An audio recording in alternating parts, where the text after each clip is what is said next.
Kia ora, welcome to Easter Sunday. This is the book I'll be reading to the children. It's called Under the Love Umbrella by Davina Bell. Up in the sky amongst the stars is something you might not see. But over your head and just above there's an umbrella of my love, to show it's you I'm thinking of, wherever you might be. In deepest dark, when big dogs bark or waves crash loud, is that a shark?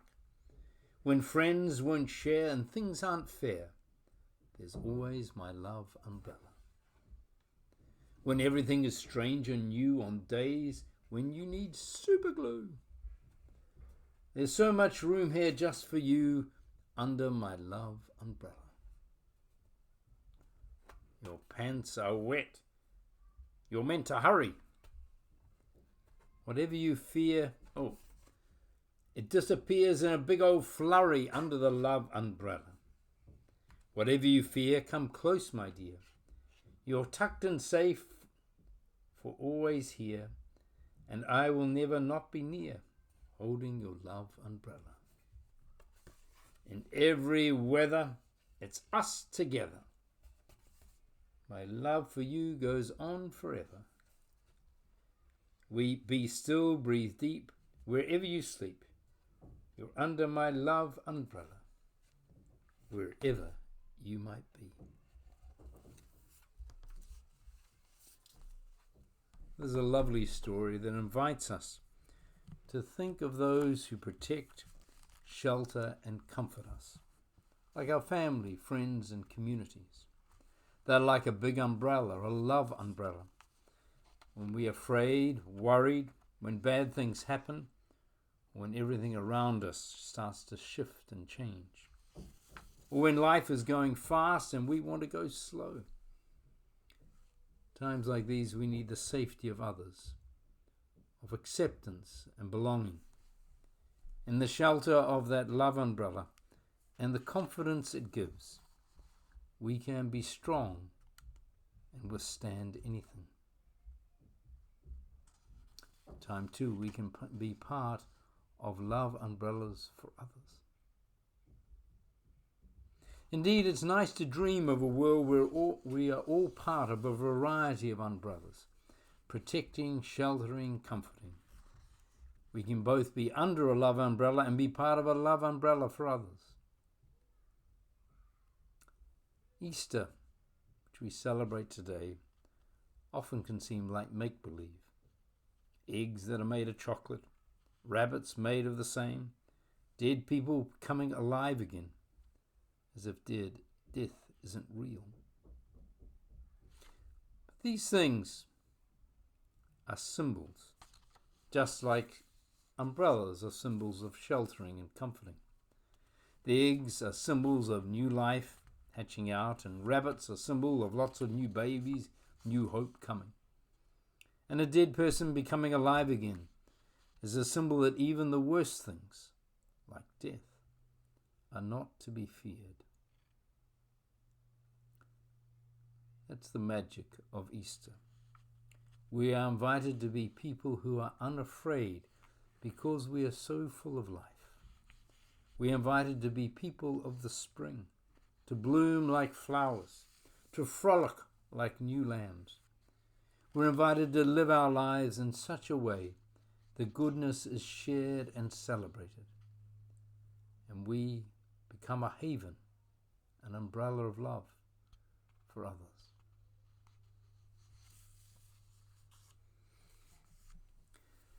Easter is not a statement of metaphysical profundity. It's actually a commitment to a way of living. To say Jesus is risen is a commitment. It's about celebrating that even though goodness can be killed, buried, and have a huge slab of impenetrable stone laid on top, in time cracks appear, and in defiance of all that seems logical, some little flowers break through and bloom. The appearance stories that we read in the Gospels about Jesus supposedly coming back mix four metaphorical models: raised up, he has been seen, taken up, and exalted. These models all derive from the cultural and historical context of first century Judaism. In short, they all speak about vindication of the one who's been martyred, Jesus. None of them are about the afterlife or the immortality of the soul. Without going into too much detail, let me just say that biblical resurrection is always about justice, always a story, and always about the mystery of God. Firstly, justice. Elements of Judaism accepting the raising of the dead because the martyrdom of the pious ones violated their understanding of God's justice. And the only way to restore that justice was by raising those martyrs up. This thinking drove the earliest understandings of Jesus' death. Secondly, this thinking was expressed in stories. Not stories to be taken literally, but stories that present a promise and a demand. Story imagines the way the world should and can be. And lastly, resurrection is about the mystery of God. It's not really about an invisible personal Saviour Jesus who is hanging around wanting to be your friend, comforting though that may be. It's really about believing that the power of Godding, the power of goodness, can and will overcome all that seeks to demean and destroy human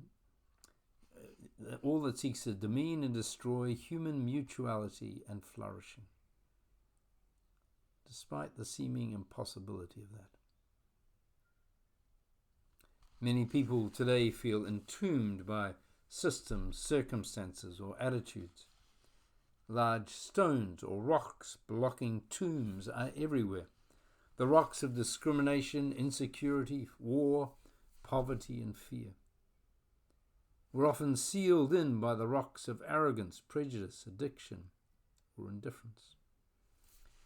Our eyes adjust to the darkness of these tombs we're in. Almost anything that stands between a person or a community and the transforming presence of goodness can be seen as a stone in need of being rolled away. So here are 14 suggestions about how to practice resurrection as a way of life. Firstly, life is precious and so are we. So be nice to yourself. Forgive yourself. Help create a climate of tolerance and gentleness in your family and amongst your friends and communities. Secondly, life is to be shared generously. We need to build communities and cultures of generosity. Join with others, like us at St. Luke's, who want to make life better for those for whom it is not. Thirdly, help someone who's hurting. Give the gift of yourself. Give a little of your time, commitment, resources. Be part of a love umbrella.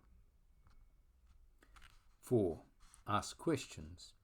And throughout life, keep on asking questions, particularly about inequality and prejudice.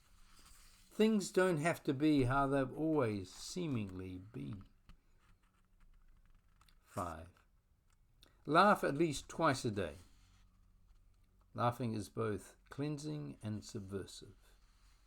Read funny books or watch comedians online. Laugh at your own foibles. Laugh at the powerful who think they deserve their power. There are plenty of examples. 6.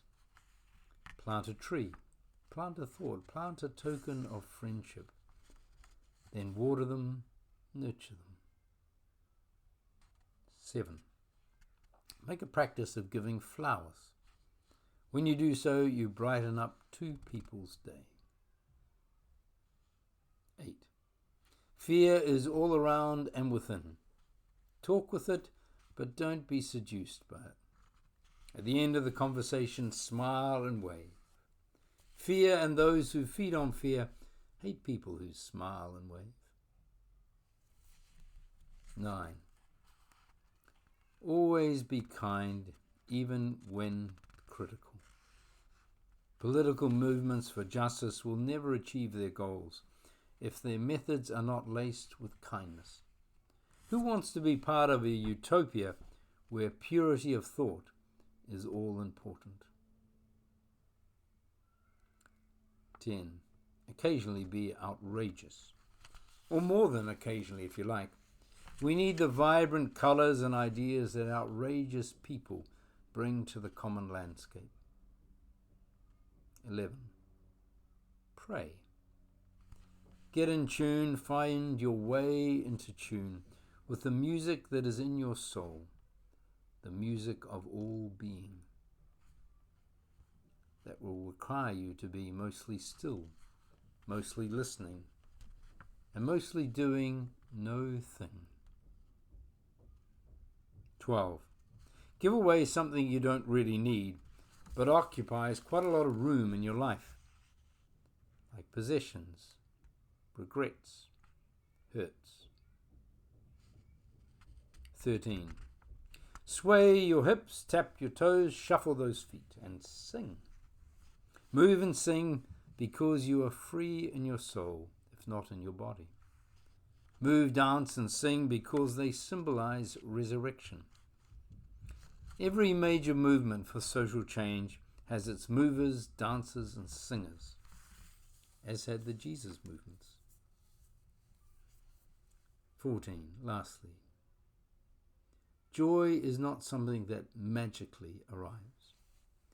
It's something that we make together by doing all the things I've just listed and more. Actions of goodness nourish the mind and soul. If we want to experience Easter, we can, together, make it happen. Easter blessings to you.